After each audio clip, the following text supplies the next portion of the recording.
नमस्कार दोस्तों, मैं आप सभी का सृष्टि नर्सिंग एकेडमी की ऑनलाइन क्लासेज में स्वागत करता हूं। आशा करता हूं कि आप सभी स्वस्थ होंगे। जैसा प्यार पिछले वीडियोस पर देखने को मिल रहा है, ऐसा ही प्यार बनाए रखिएगा बेटा। बहुत ही इंपॉर्टेंट क्लास होने वाली है आप लोगों के लिए। अगर आपको वीडियो पसंद आए तो ज़्यादा से ज़्यादा शेयर कीजिएगा, चैनल को सब्सक्राइब कीजिएगा, वीडियो को लाइक जरूर कीजिएगा बेटा। आपका एक लाइक बहुत ही मोटिवेशन देता बेटा। वीडियो को लाइक जरूर कीजिएगा। आज की क्लास की शुरुआत कर लेते हैं। रख हौसला वो मंजिल भी आएगा, प्यासे के पास चल के समंदर भी आएगा। थक कर ना बैठ ए मंजिल के मुसाफिर, मंजिल भी मिलेगी और मिलने का मजा भी आएगा। कितनी बात बोलिए बेटा। रख हौसला, हौसला रखना है बेटा। भी हौसला नहीं खोना है, डिमोटिवेट मत होना है, हमेशा मोटिवेट बने रहना है। वो दिन जरूर आएगा जिस दिन आपको आपकी मेहनत का फल अवश्य मिलेगा। लगातार मेहनत करते रहिएगा और घबराने वाली जरूरत नहीं है, डिमोटिवेट होने की कोई बात नहीं है बेटा। मोटिवेशन रहो, मोटिवेट रहो, पॉजिटिव थिंकिंग अपने मन के अंदर पालो और आपका सिलेक्शन एक दिन जरूर होगा। 101% होगा बेटा। आपका नहीं होगा तो किसका होगा? एक दिन में नहीं, एक दिन जरूर होगा। आज की क्लास की शुरुआत करते हैं। सबसे प्यारा इंपॉर्टेंट क्वेश्चन है, the nurse has been working with the labouring client. देखिएगा, एक नर्स है बेटा, काम कर रही है लेबर रूम के अंदर। And note that she has been pushing effectively for 1 our.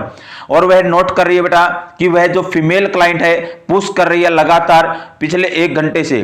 What is the client primary physiological need at this time.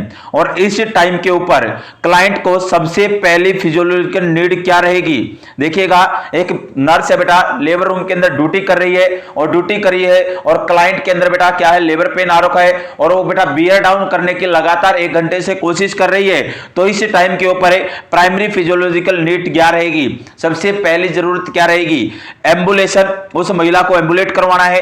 Rest between the contraction, contractions के बीच में रेस्ट करवाना है। चेंज पोजीशन फ्रीक्वेंटली, बार बार उसकी position को change करना है।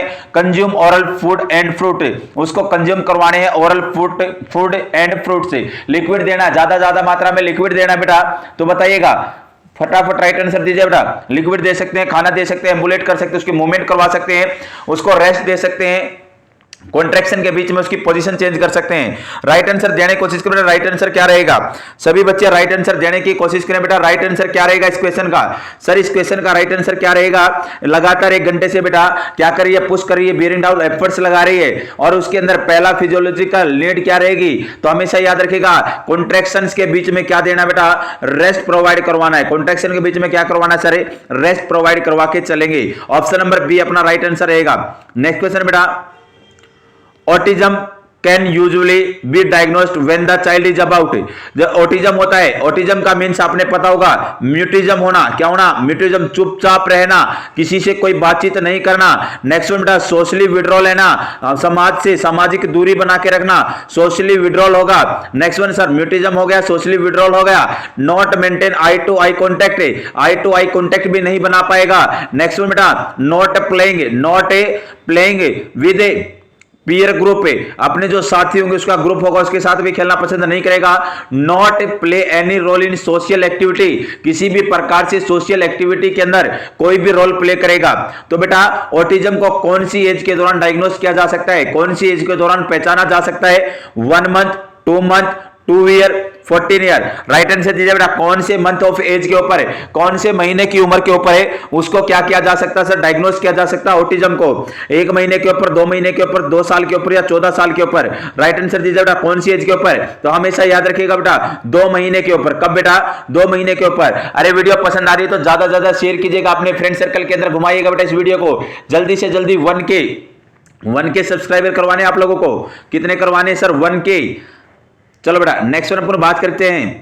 Which assessment finding after an amniotomy should be conduct first. देखिएगा बेटा, अगर मैं बात करूं बेटा कौन सी असेसमेंट फाइंडिंग सबसे पहले करनी है एमनियोटॉमी के बाद? किसके बाद बेटा? एमनियोटॉमी करने के बाद सबसे पहले कौन सी असेसमेंट फाइंडिंग करनी है? एमनियोटॉमी अगर मैं बात करूं बेटा, रप्चर कर दिया है सर। किसको रप्चर किया है? मेम्ब्रेन्स को रप्चर किया है। और मेम्ब्रेन्स कौन सी बेटा? Amnion and Korean. एमनियोन बाहरी होती है, कोरियन अंदर वाली होती है। एमनियोन ट्रांसपेरेंट होती है, नॉन ट्रांसपेरेंट होती है। इसके अंदर कोई नर्व सप्लाई नहीं होती, इसके अंदर नर्व सप्लाई होती है। इसके अंदर कोई ब्लड सप्लाई नहीं होती, इसके अंदर ब्लड सप्लाई भी होती है। तो बेटा राइट आंसर दीजिएगा, कौन सी असेसमेंट सबसे पहले करनी है? Cervical dilation, blood distension, fetal heart rate pattern, maternal blood pressure. कौन सी चीज को अपन एसेस करके चलेंगे एमनियोटॉमी के बाद, एमनियोटॉमी परफॉर्म करने के बाद कौन सी फाइंडिंग करेंगे बेटा, कौन सी असेसमेंट फाइंडिंग करेंगे? सर्वाइकल डायलेशन करेंगे सर, ब्लैडर डिसइंफेक्शन करेंगे, फीटल हार्ट रेट पैटर्न करेंगे, या मैटरनल ब्लड प्रेशर? तो हमेशा याद रखिएगा बेटा, अपन करके चलेंगे फीटल हार्ट रेट पैटर्न। कौन सा बेटा? Fetal heart rate pattern. Option number 3 is the right answer. Next one बेटा, नेक्स्ट क्वेश्चन रहने वाला है, in an infant which is the most significant site of increase ICP. एक इन्फेंट है, infant के अंदर सबसे मोस्ट सिग्निफिकेंट साइन क्या रहेगा? Increase ICP. अगर आईसीपी इंक्रीज हुआ है, इंट्राक्रेनियल प्रेशर क्या हुआ है सर? इंक्रीज हुआ है, तो मोस्ट सिग्निफिकेंट साइन क्या रहेगा? ब्रेडिपिनिया होगा, ड्राई माउथ रहेगा, सनकिन आइज रहेंगी, या बल्जिंग फोंटेनल रहेंगी? तो बेटा फटाफट राइट आंसर दीजिएगा। सबसे पहले मैं बात करेंगे पूरा का पूरा यहां पर टॉपिक को क्लियर करने की कोशिश करूंगा। हाइड्रोसिफेलस, किसकी बात करूं बेटा? हाइड्रोसिफेलस की मैं बात कर चलूं। हाइड्रोसिफेलस एक प्रकार से क्या होगा सर? एक्यूमुलेशन होना, किस चीज का बेटा? सीएसएफ का। कहां पर? ब्रेन के वेंट्रिकल्स के अंदर। अगर मैं बात करें चलो सीएसएफ को बेटा लिम्फ ऑफ सीएनएस भी बोला जाता है, और सीएसएफ का प्रोडक्शन 1 मिनट के अंदर 0.5 ml, 1 आवर के अंदर बेटा 30 ml, और 24 आवर्स के अंदर 500 से 720 ml होता है। नेक्स्ट वन, अगर एक कोई क्लाइंट है बेटा सुपाइन पोजीशन में है या लाइंग पोजीशन में है, तो उस टाइम पर जो सीएसएफ का प्रेशर होगा वो कितना होगा? 10 to 15 cmH2 होगा। लेकिन अगर कोई क्लाइंट स्टैंडिंग पोजीशन में है तो उस टाइम पर 30 cmH2 क्या जाएगा? प्रेशर जाएगा सीएसएफ का।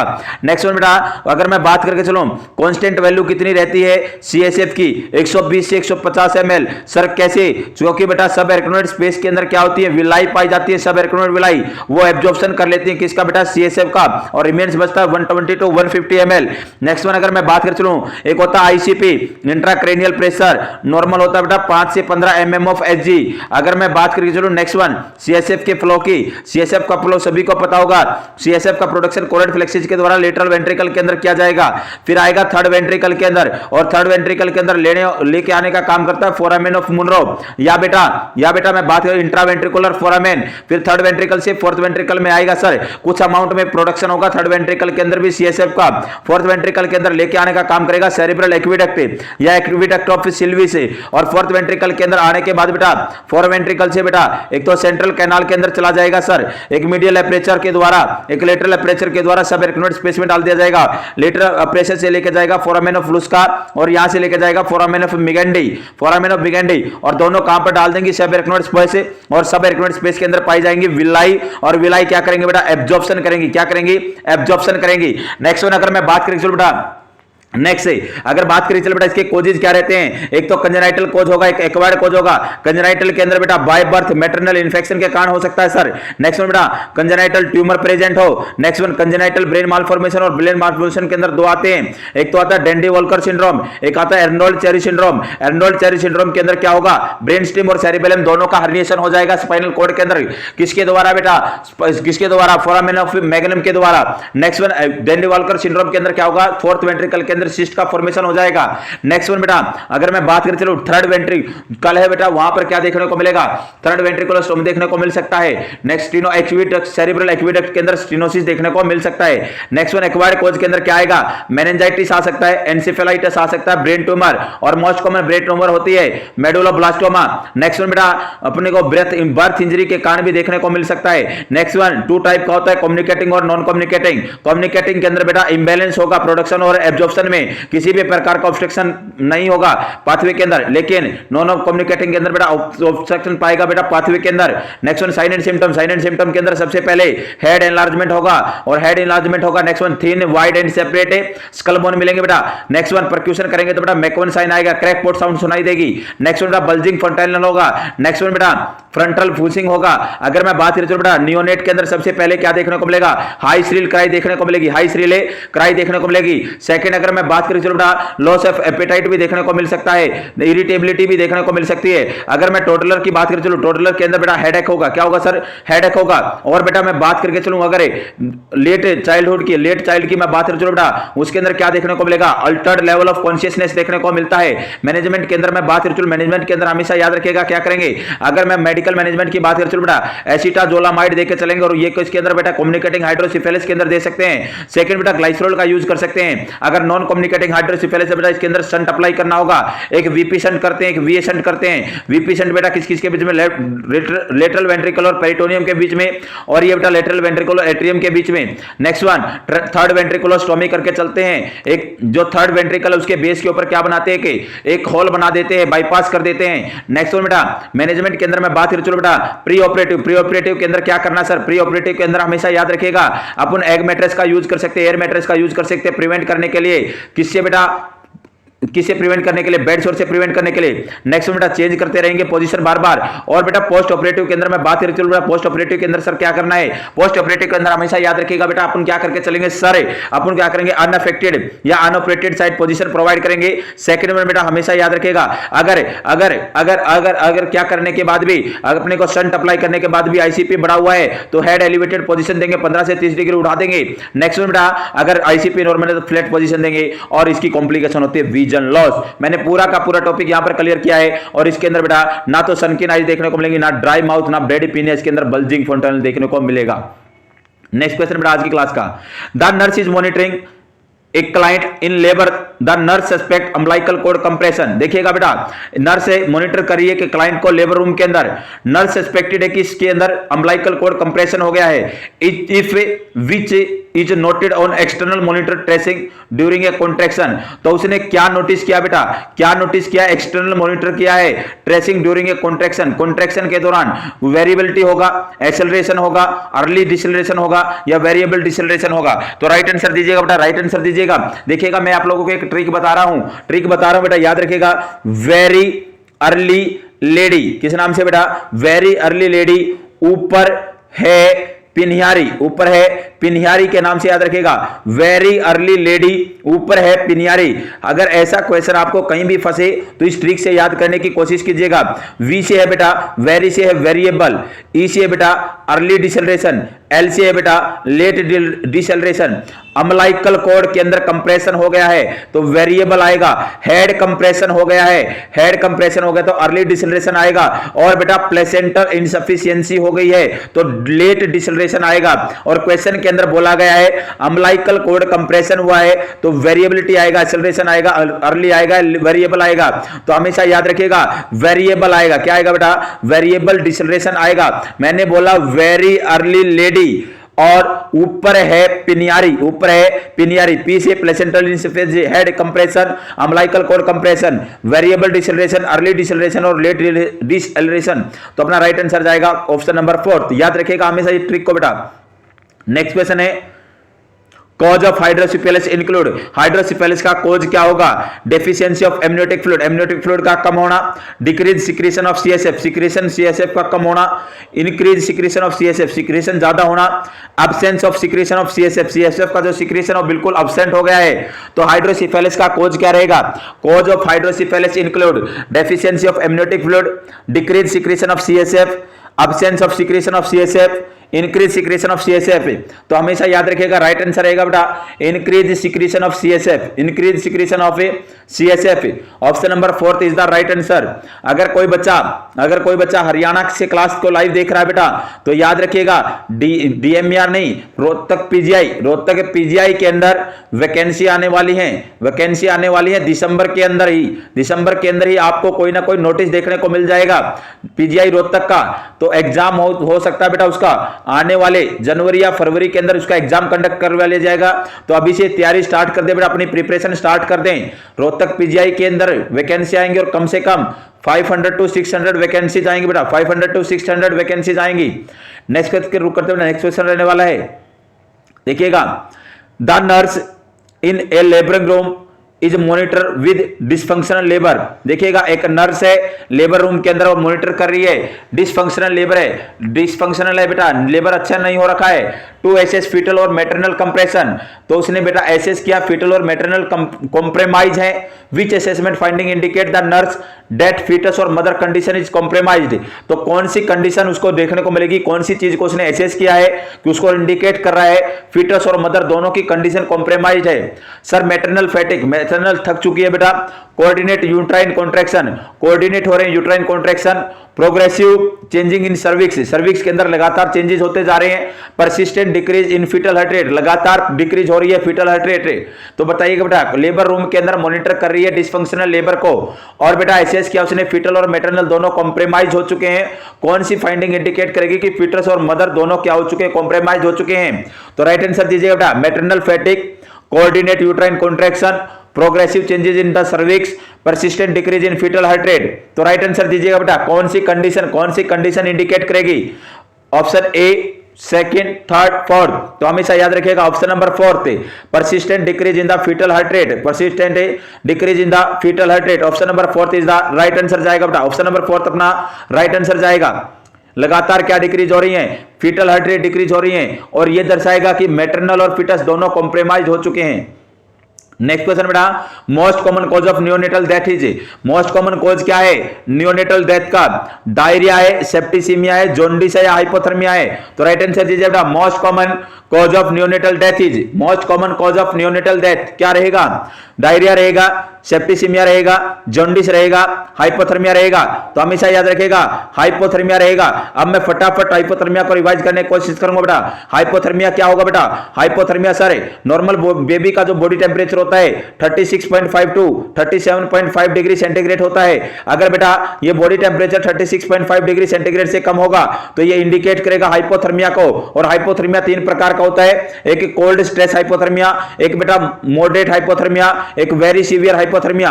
मॉडरेट टू सीवियर मैं बोल सकता हूं, और एक वेरी सीवियर। अगर मैं बात करें चलो बेटा, अगर मैं कोल्ड स्ट्रेस की बात करें चलो, इसके अंदर बॉडी का टेम्परेचर होगा 36 से 36.4 degree centigrade. Moderate to late के अंदर देखने को मिलेगा बेटा अपने को 32 से 35.9, और बेटा वेरी सीवियर के अंदर देखने को मिलेगा less than 32 degree centigrade body temperature. अगर मैं बात करें चलो नेक्स्ट वन, इसके पीछे कोज क्या रहेगा सर? इसके पीछे कोज रहता है, अगर मैं बात करें चलो बेटा, लो बर्थ वेट बेबी और प्रीटर्म बेबी। प्रीटर्म बेबी होगा या लो बर्थ वेट बेबी होगा, उसके अंदर ब्राउन फैट की क्या होगी? कमी होगी। या मैं बोल सकता हूं बेटा कूल डिलीवरी रूम है, कूल डिलीवरी रूम है 26 से 28 डिग्री सेंटीग्रेड क्या होना चाहिए? टेम्परेचर होना चाहिए किसका बेटा? लेबर रूम का। अगर लेबर रूम का टेम्परेचर ठंडा है तब भी देखने को मिल सकता है हाइपोथर्मिया। नेक्स्ट वन हमेशा याद रखेगा, न्यूबॉर्न बेबी है, नियोनेट है, नियोनेट के अंदर एक्सिलरी रूट का यूज किया जाता है टेम्परेचर को चेक करने के लिए। अगर बेटा कोई एग्जामिनर है, हेल्थ केयर प्रोवाइडर है, वो चेक करना चाहता है बॉडी का टेम्परेचर, तो क्या कर सकता है? डोर्सल सरफेस ऑफ हैंड का यूज कर सकता है टेम्परेचर को एसेस करने के लिए, और वो एसेस करेगा एब्डोमेन को, नेक्स्ट वन फिट को, हैंड को। अगर तीनों वो में तो नॉर्मल कंडीशन है। अगर एब्डोमेन फिट और हैंड, जो अपना फुट है, फिट है, और हैंड है, ये दोनों तो कूल हैं, एब्डोमेन वो में, तो इंडिकेट करेगा हाइपोथर्मिया हो गया है। अगर तीनों के तीनों एब्डोमेन भी, फिट भी और हैंड भी तीनों कैसे हैं? कूल हैं, तो इंडिकेट करेगा बेटा किसको? सीवियर हाइपोथर्मिया को। नेक्स्ट वन अगर मैं बात करूं बेटा, इसका साइन एंड सिम्टम क्या होगा? पेरिफेरल साइनोसिस देखने को मिलेगा, सीवियर एसिडोसिस देखने को मिलेगा, सीवियर हाइपोक्सीमिया देखने को मिलेगा, पल्मोनरी हाइपरटेंशन देखने को मिलेगा। एक बेटा वार्म चेन यूज की जाती है, एक स्ट्रेटेजी यूज की जाती है प्रिवेंट करने के लिए। किससे बेटा? किससे प्रिवेंट करने के लिए? हीट लॉस से प्रिवेंट करने के लिए। सबसे पहले बेटा वॉर्म तो क्या होगा? लेबर रूम होगा। फिर बेटा वॉर्म रिसस्किटेशन होगा, गरम गरम जो भी अगर कोलाइंट उसको क्या करना चाहता है? पकड़ना चाहता है, तो उसको क्या करना होगा बेटा? वॉर्म हैंड्स में कलेक्ट करना होगा। नेक्स्ट वन बेटा क्लीन करेंगे बेबी को। फोर्थ वन प्रोवाइड करेंगे केएमसी। फिफ्थ वन प्रोवाइड करेंगे बेटा ब्रेस्ट फीडिंग। सिक्स्थ वन बेटा पोस्टपोन कर देंगे बाथिंग। सेवंथ वन बेटा उसको एप्रोप्रिएट क्लोथिंग करेंगे। एट्थ वन अगर मैं बात करूं बेटा उसको क्या करेंगे? मदर और बेबी को इकट्ठा रखेंगे। नाइन्थ वन बेटा प्रोफेशनल रहेंगे अलर्टनेस से। और 10th नंबर पे आएगा अपना जो ट्रांसपोर्टेशन है वो भी कैसा होना चाहिए? वो होना चाहिए। नेक्स्ट वन अगर मैं बात करें चलो बेटा, नेक्स्ट वन है अगर मैं माइल्ड और मॉडरेट हाइपोथर्मिया की बात करें चलो, तो हमेशा याद रखेगा बेबी को क्या करना है? सबसे पहले सारे क्लीन करना है। क्लीन करने के बाद ड्रैप करना है ब्लैंकेट के अंदर, और उसको बचाना है उस सोर्स से जहां से हीट लॉस हो सकती है। नेक्स्ट वन बेटा कभी भी बॉडी टेम्परेचर अगर 34 डिग्री सेंटीग्रेड से कम है तो केएमसी इफेक्टिव नहीं रहेगी। उस कंडीशन में बेबी को रेडिएंट वार्मर या इंक्यूबेटर में रखना है। रेडिएंट वार्मर बेटा ओपन कंपार्टमेंट होता है, इंक्यूबेटर क्लोज कंपार्टमेंट होता है। रेडिएंट वार्मर के अंदर बेटा क्या होगा? हीट लॉस देखने को मिलेगा, इंसेंसिबल हीट लॉस होगा। उसके अंदर हीट इंसेंसिबल लॉस नहीं होगा। अगर बच्चे को रेडिएंट वार्मर के अंदर रखा है तो प्रत्येक 1 घंटे में टेम्परेचर को चेक करना है। नॉर्मली एक आवर के अंदर बेटा 0.5 डिग्री सेंटीग्रेड टेम्परेचर क्या होता है? इंक्रीज होता है। नेक्स्ट वन अगर मैं बात करें चलो बेटा, हमेशा अगर रेडिएंट वर्मन अपने पास नहीं है तो अपन यूज कर सकते हैं, किस चीज का यूज करेंगे बेटा, हमेशा याद रखेगा 200 वोल्ट का बल्ब यूज कर सकते हैं। 45 सेंटीमीटर का डिस्टेंस रहेगा। दो मोड होते हैं, एक स्किन सर्वो मोड होता है, एक मैनुअल मोड होता है। स्किन सर्वो मोड के अंदर बेटा एक प्रोब को एब्डोमेन से अटैच कर दिया जाएगा और वो हीटिंग को कंट्रोल करेगा according to the body temperature. Manual mode के अंदर बेटा हेल्थ केयर प्रोवाइडर क्या करके चलेगा, मोड को हेल्थ केयर प्रोवाइडर के द्वारा ही मोड अप्लाई किया जाएगा और मोड के बेटा हीटिंग को कंट्रोल किया जाएगा और इसके अंदर हीटिंग होने के चांसेस ज्यादा रहेंगे। एक होता है केएमसी, कंगारू मदर केयर को स्किन टू स्किन केयर बोलते हैं। इसको 1978 में एडगर रॉय ने दिया बेटा। इसको फैमिली का कोई भी मेंबर दे सकता है। इसके अंदर बेटा 3 कंपोनेंट होंगे, कंगारू पोजीशन, कंगारू फॉलोअप और कंगारू न्यूट्रिशन। कंगारू पोजीशन के अंदर बेटा सेमी रिक्लाइन पोजीशन देंगे बच्चे को जीआरडी से बचाने के लिए। बच्चे को बेटा एब्डोमेन के ऊपर पुट करेंगे प्रोन पोजीशन में। नेक्स्ट वन बच्चे की जो लेग्स है उन नी है, नी को फ्लेक्स करेंगे, अबडक्टेड करेंगे, उनको चौड़ा करेंगे बेटा। Next one frog like position में आ जाएगा। नेक्स्ट वन बेटा अगर मैं प्रॉपर न्यूट्रिशन प्रोवाइड करना, ब्रेस्ट फीडिंग प्रोवाइड करनी है, प्रॉपर न्यूट्रिशन देने के लिए फॉलोअप के अंदर अगर मदर क्या दे रही है बेटा, केएमसी दे रही तो बहुत ज्यादा इफेक्टिव होगा, अर्ली डिस्चार्ज मिल जाएगा। नेक्स्ट वन क्राइटेरिया के अंदर बेटा जो भी फीटस है, फीटस हीमोडायनेमिकली स्टेबल होना चाहिए, फ्री फ्रॉम इंफेक्शन होना चाहिए, 34 डिग्री सेंटीग्रेड से बॉडी का टेम्परेचर ज्यादा होना चाहिए। और जो भी मदर है या कोई भी बेटा उसको क्या दे रहा है, केएमसी दे रहा है, तो उसके अंदर क्या होना चाहिए सर, हमेशा याद रखेगा वो क्या होना चाहिए, हीमोडायनेमिकली स्टेबल होना चाहिए बेटा। हीमोडायनेमिकली क्या होना चाहिए, स्टेबल होना चाहिए। Next one sir duration sir minimum 1 hour, maximum 24 घंटे। और बेटा स्टॉप करनी, टर्मिनेट करनी है जब बॉडी का टेम्परेचर 37 या 36.37.5 के बीच में आ जाए या वेट 2.5 kg से ज्यादा हो जाए तो अपन बोल सकते हैं ये पूरा का पूरा जाना हाइपोथर्मिया मोस्ट कॉमन कॉज होता है न्यूट्रिएंट डेथ का। नेक्स्ट क्वेश्चन बेटा, in following which condition there is shunting of blood from right to left, कौन सी कंडीशन होगी जिसके अंदर बेटा ब्लड शंटिंग होता है right to left, patent ductus arteriosus, tetralogy of Fallot, ventricular septal defect, atrial septal defect. तो right answer दीजिए बेटा कौन सी कंडीशन के अंदर सर शिफ्टिंग देखने को मिलेगी ब्लड की राइट टू लेफ्ट। देखिएगा बेटा, देखिएगा समझने की कोशिश करते हैं। CHD कंजेनिटल हार्ट डिजीज क्या होती है सर, अगर हार्ट के स्ट्रक्चर के अंदर माल फॉर्मेशन हो जाए, एबनॉर्मलिटी आ जाए तो उसे कंजेनिटल हार्ट डिजीज बोलते हैं। 5 से 8 बंदों में मिलेगी 1000 में से। इटियोलॉजी अननोन रहती है, रिस्क फैक्टर रहेंगे, नशेड्स ले सकता है कोई बंदा, या मैं बोल सकता हूं बेटा टेरेटोजेनिक ड्रग्स का यूज करती है। अगर मैं नशेड्स, एंटी कन्वर्जेंट, लिथियम और बेटा बच्चे के अंदर डाउन सिंड्रोम है तो उसके कारण भी देखने को मिल सकता है। अगर मैटरनल इन्फेक्शन है उसके अंदर भी देखने को मिल सकता है। रेडिएशन एक्सपोजर हुआ है उनके अंदर भी कंजेनिटल हार्ट डिजीज देखने को मिल सकती है। 3 प्रकार की कंजेनिटल हार्ट डिजीज होती है, एक तो बेटा एसाइनोटिक, एक साइनोटिक, एक ऑब्स्ट्रक्टिव। एसाइनोटिक के अंदर क्या होगा, ब्लड की शिफ्टिंग होगी left to right, oxygenated blood mix होगा, डीऑक्सीजनेटेड के अंदर साइनोसिस एब्सेंट होगा, लंग्स कंजेशन बढ़ेगा, पल्मोनरी ब्लड फ्लो भी इंक्रीज होगा और कार्डियक आउटपुट कम होगा। इसके अंदर 4 डिजीज आएंगी, ASD, VSD, PDA, ABCD, याद रखिएगा बेटा। नेक्स्ट वन कंजेनिटल के अंदर सर क्या होगा, कंजेनिटल के अंदर बेटा राइट टू लेफ्ट शिफ्टिंग होगी, डीऑक्सीजनेटेड मिक्स होगा, ऑक्सीजनेटेड के अंदर लंग्स कंजेशन कम होगा, पल्मोनरी ब्लड फ्लो कम होगा, कार्डियक आउटपुट बढ़ेगा और साइनोसिस भी प्रेजेंट होगा। इसके अंदर आएगी बेटा tetralogy of Fallot, transposition of great arteries. Next one बेटा ट्रंकस आर्टियोसस, ट्राइकोस्पिड एट्रेसिया। एक होती है बेटा obstructive congenital heart disease, obstructive congenital heart disease. इसके अंदर बेटा नैरोइंग प्रेजेंट होगी, किसके अंदर है मैं बोल सकता हूं नैरोइंग प्रेजेंट होगी या ऑब्स्ट्रक्शन होगा बेटा किसके अंदर, ब्लड सर्कुलेशन के अंदर। इसके अंदर बेटा एक तो कोरेक्टेशन ऑफ एरोटा आएगा, मिटल वॉल स्टेनोसिस आएगा, पल्मोनरी वॉल स्टेनोसिस आएगा, एरोटिक वॉल स्टेनोसिस आएगा। ये मैंने पूरा का पूरा आप लोगों को समझाने की कोशिश की कंजेनिटल हार्ट डिजीज। तो अपने याद रखिएगा बेटा टेट्रोलॉजी ऑफ फेलोट के अंदर क्या देखने को मिलेगी, राइट टू लेफ्ट शिफ्टिंग देखने को मिलती है।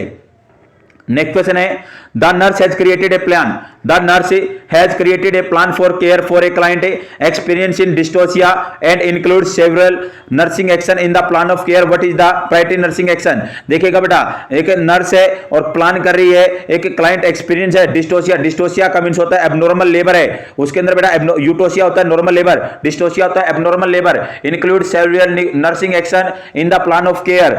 What is the priority nursing action. Priority nursing action क्या रहेगा, प्रोवाइड कंफर्ट मेजर प्रोवाइड करने हैं।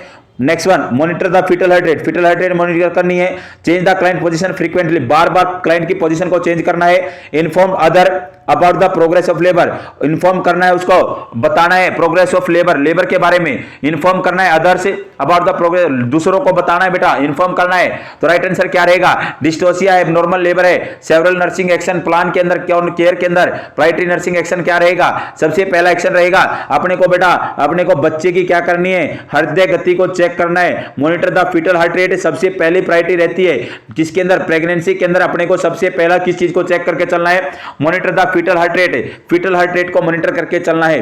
नेक्स्ट क्वेश्चन रुको, नेक्स्ट क्वेश्चन है inoculating loop is sterilised by, inoculating loop is sterilised by, inoculating loop को किसके द्वारा स्टेरिलाइज किया जाएगा, hot air oven, autoclave, flaming, radiation. तो बताइएगा बेटा, फटाफट राइट आंसर दीजिएगा। Inoculating loop is sterilised by, किसके द्वारा स्टेरिलाइज किया जाएगा इनऑक्यूलेटिंग लूप को, इनऑक्यूलेटिंग लूप को किसके द्वारा स्टेरिलाइज किया जाएगा, hot air oven, autoclave, flaming, radiation. किस चीज के द्वारा, किस चीज के द्वारा क्या किया जाएगा, स्टेरिलाइज किया जाएगा, तो हमेशा याद रखिएगा बेटा फ्लेमिंग के द्वारा, किसके द्वारा, फ्लेमिंग के द्वारा। इसको क्या करेंगे, होल्ड करने के बाद बेटा आग के आर और पार करेंगे, आर के आर और पार करके चलेंगे। आपने केमिस्ट्री लैब के अंदर भी देखा होगा, मे भी बहुत बार देखा होगा, आपने जो कंटेनर होता है उसको आर पार करते हैं, तो ऐसे ही बेटा जो इनऑक्यूलेटिंग लूप है उसको स्टेरिलाइज करके चलते हैं फ्लेमिंग के अंदर। नेक्स्ट क्वेश्चन आज की क्लास का, chronic diarrhoea is common feature in children associated with which disease, chronic diarrhoea common है, फीचर है चिल्ड्रन के अंदर, एसोसिएटेड है विद विच डिजीज, कौन सी डिजीज के अंदर, inflammatory bowel disease, gastritis, hepatitis या फूड पॉइजनिंग। फटाफट राइट आंसर दीजिए बेटा, कौन सी डिजीज कंडीशन के अंदर सर क्रोनिक डायरिया कॉमन होगा, देखने को मिलेगा चिल्ड्रन के अंदर, बच्चे के अंदर, inflammatory bowel disease, gastritis, hepatitis, food poisoning. देखिएगा बेटा मैं बात बताऊं, इन्फ्लामेटरी बाउल डिजीज के अंदर देखने को मिलेगा, और देखिएगा दो प्रकार की होती है इन्फ्लामेटरी बाउल डिजीज, एक तो अल्सरेटिव कोलाइटिस, एक क्रॉन से। अगर मैं बात करूं चलो अल्सरेटिव कोलाइटिस बेटा मोस्ट कॉमन अफेक्ट करती है सिग्मोइड कोलन को। नेक्स्ट में बेटा ये बेटा डाउनवर्ड टू अपवर्ड होती है, डाउनवर्ड टू अपवर्ड होती है, इसके अंदर बेटा लाइन में होगी, किस में होगी, लाइन में होगी, इसके अंदर रेक्टल भी इन्वॉल्व होगा, एनाल कैनाल इसके अंदर इन्वॉल्व नहीं होगी, हिमेटोसीजिया देखने को मिलेगा, फ्रेश ब्लड इन स्टूल देखने को मिलेगा। नेक्स्ट में बेटा फिशर वगैरह इसके अंदर एब्सेंट होगा, वेट लॉस एब्सेंट देखने को मिलेगा, इतना ज्यादा देखने को नहीं मिलेगा, ब्लीडिंग वगैरह देखने को मिल सकती है। नेक्स्ट वन अगर मैं बात करूं बेटा क्रॉन्स डिजीज, क्रॉन्स डिजीज बेटा बॉडी के जीआईटी ट्रैक के किसी भी पार्ट के अंदर हो सकती है, लेकिन मोस्ट कॉमन इलियम के अंदर होती है, किसके अंदर होती है, इलियम के अंदर होती है। नेक्स्ट वन अगर मैं बात करें तो बेटा ये अपवर्ड टू डाउनवर्ड होती है, इसके अंदर रेक्टम इन्वॉल्व नहीं होगा, इसके अंदर एनाल कैनल होगा, और इसके अंदर पैचेज होते हैं, कैसे होते हैं बेटा, पैचेज होंगे, इसके अंदर फीचर हो सकता है, क्या हो सकता है सर, फीचर हो सकता है, वेट लॉस हो सकता है, और बेटा इसके अंदर विटामिन B12 की कमी होगी, और अल्सरेटिव के अंदर विटामिन के की कमी होगी। नेक्स्ट वन इन दोनों का एक ही मेडिकल मैनेजमेंट है, सल्फासेलाजाइन, क्या दे सकते हैं बेटा, सल्फासेलाजाइन दे सकते हैं। क्रॉन्स डिजीज के अंदर इलियोस्टोमी परफॉर्म कर सकते हैं, और सर अल्सरेटिव कोलाइटिस के अंदर कोलोस्टोमी परफॉर्म कर सकते हैं। तो राइट आंसर जाएगा इन्फ्लामेटरी बाउल डिजीज। पूरा का पूरा एक्सप्लेन करने की कोशिश की बेटा। नेक्स्ट क्वेश्चन बेटा आज की क्लास का, which of the following condition is not involve in croup syndrome, बेटा कौन सी कंडीशन होगी जिसको इन्वॉल्व नहीं किया गया क्रूप सिंड्रोम के अंदर, कौन सी कंडीशन को इन्वॉल्व नहीं किया जाता क्रूप सिंड्रोम के अंदर, टॉन्सिलाइटिस, एपिग्लोटाइटिस, ब्रोंकाइटिस, लैरिंजाइटिस। तो राइट आंसर दीजिए बेटा, कौन सी कंडीशन है जिसको इन्वॉल्व नहीं किया जाएगा क्रूप के अंदर, क्रूप के अंदर कौन सी कंडीशन होगी जिसको इन्वॉल्व नहीं किया जाएगा। हमेशा याद रखिएगा 4 कंडीशन को इंक्लूड किया जाता है सर, किस को, एपिग्लोटिस को किया जाएगा, बिल्कुल किया जाएगा। नेक्स्ट में बेटा लैरिंगो, ट्रैकियो, ब्रोंकाइटिस को भी किया जाएगा, लैरिंजाइटिस को भी किया जाएगा, और स्पाज्मोडिक लैरिंजाइटिस को किया जाता है। फोर्थ वन आती है बेटा स्पाज्मोडिक लैरिंजाइटिस को किया जाता है। टॉन्सिलाइटिस का कभी पर भी नाम नहीं आता, तो टॉन्सिलाइटिस नहीं होगा क्रूप के अंदर। नेक्स्ट क्वेश्चन बेटा देखिएगा, चाणक्य जी ने कितनी अच्छी बात बोली है, जीवन को आसान नहीं बल्कि खुद को मजबूत बनाना पड़ता है, और उत्तम समय का कभी सही समय नहीं आता बल्कि समय को उत्तम बनाना पड़ता है। अरे चाणक्य जी आपको बहुत सलाम है, आपने कितनी अच्छी बात बोली है, जीवन को आसान नहीं बल्कि खुद मजबूत बनाना पड़ता है, उत्तम समय का कभी सही समय नहीं आता बल्कि समय को उत्तम बनाना पड़ता है। अरे बेटा आप रोटी का जब टुकड़ा ही नहीं तोड़ोगे, मुंह में लेकर जाने की कोशिश ही नहीं करोगे, तो क्या आपकी थाली के अंदर से, आपकी प्लेट के अंदर से रोटी का टुकड़ा आपके मुंह में चला जाएगा क्या? अरे कुछ तो कॉमन सेंस लगाओ। जब मेहनत करोगे और मेहनत का फल अवश्य मिलता है, देर भले सवेर, आज नहीं तो कल मिलेगा जरूर बेटा, मेहनत का फल मिलेगा जरूर। आपके भाग्य का कोई दूसरा बंदा नहीं लेके जा सकता। आप सभी ने बहुत बार सुना होगा बेटा, हर चीज का बंटवारा हो सकता है लेकिन अपने ज्ञान का बंटवारा नहीं हो सकता। तो डेली बटोरते रहिएगा, लगातार मेहनत करते रहिएगा और सफल होते रहिएगा। आज की क्लास का नेक्स्ट क्वेश्चन बेटा presence of currant jelly stool are the characteristic feature of a presence है बेटा करंट जेली स्टूल है प्रेजेंट है तो कौन सी कंडीशन के अंदर देखने को मिलेगा पाइलोरिक स्टेनोसिस के अंदर, हर्शस्प्रिंग डिजीज के अंदर, ट्रैकियोएसोफेजियल फिस्टुला के अंदर या इंटुसिसेप्शन के अंदर। तो राइट आंसर जाएगा बेटा इंटुसिसेप्शन के अंदर देखने को मिलेगा। इसके अंदर टेलीस्कोपिंग देखने को मिलती है किसकी बेटा इलियोसिकल की मोस्ट कॉमन देखने को मिलेगा टेलीस्कोपिंग, एक दूसरे के अंदर धस जाते हैं। नेक्स्ट क्वेश्चन है बेटा all are true regarding measles vaccine except सारी की सारी बातें सही हैं किसके रिगार्डिंग बेटा मीजल्स के रिगार्डिंग किसी एक बात को छोड़कर। ऑप्शन फर्स्ट है freezer dried live attenuated vaccine, ये बेटा फ्रीजर ड्राइड है लाइव एटेन्यूएटेड वैक्सीन है। Next one single intramuscular dose है ऑफ 0.5 ml, ये सिंगल इंट्रामस्कुलर डोज देते हैं 0.5 ml देते हैं। Is occasionally associated with toxic shock syndrome,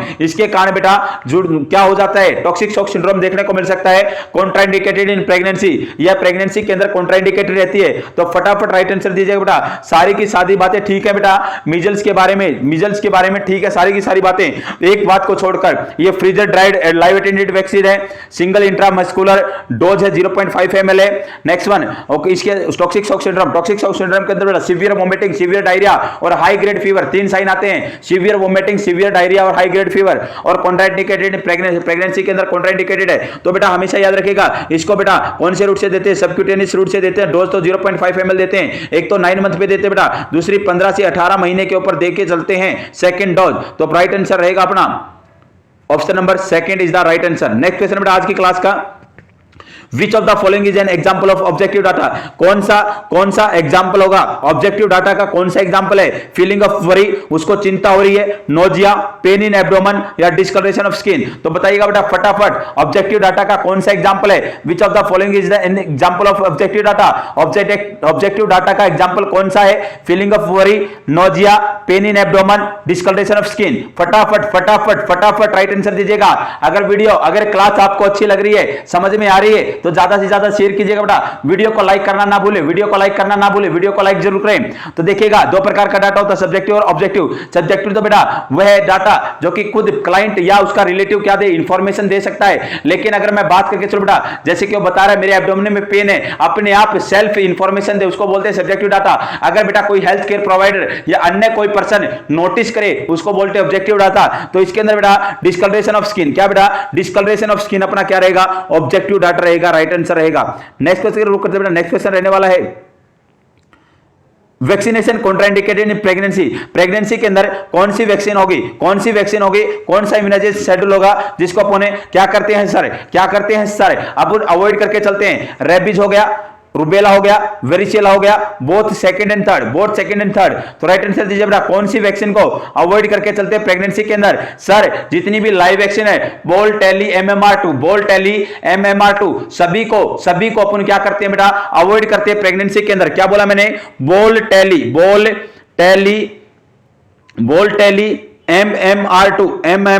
MMR2 देखिएगा। BCG, OPV, live influenza, T से टाइफॉइड, ई से बेटा इकोलाई मैं बोल सकता हूं, एपिडेमिक टाइपस बोल सकता हूं। Next one live plague, next one yellow fever, measles, mumps, rubella और रोटावायरस और बेटा chicken pox, varicella zoster virus, ये सभी बेटा कैसी होती हैं? लाइव होती हैं। इनको अपन कभी भी यूज नहीं करते प्रेगनेंसी के दौरान। किसके दौरान? प्रेगनेंसी के दौरान। Next one Haryana CM has died के नाम से अपन याद रख सकते हैं। डीपीटी हो गया, हिब हो गया, साइटोमेगालो वायरस हो गया, रेबीज हो गया, हेपेटाइटिस बी हो गया, मेनिंजोकोकल हो गया, ये सारी होती है बेटा किल्ड वैक्सीन। इनको अपन प्रेगनेंसी के अंदर यूज कर सकते हैं लेकिन लाइव को कभी भी प्रेगनेंसी के अंदर यूज नहीं करते। तो प्रेगनेंसी के अंदर अगर यूज करेंगे जैसे कि रुबेला के किया तो कंजेनाइटल हार्ट डिजीज, कैटारेक्ट और डिफनेस देखने को मिल सकती है। तो हमेशा जैसे कि रुबेला वैक्सीन लगाने के बाद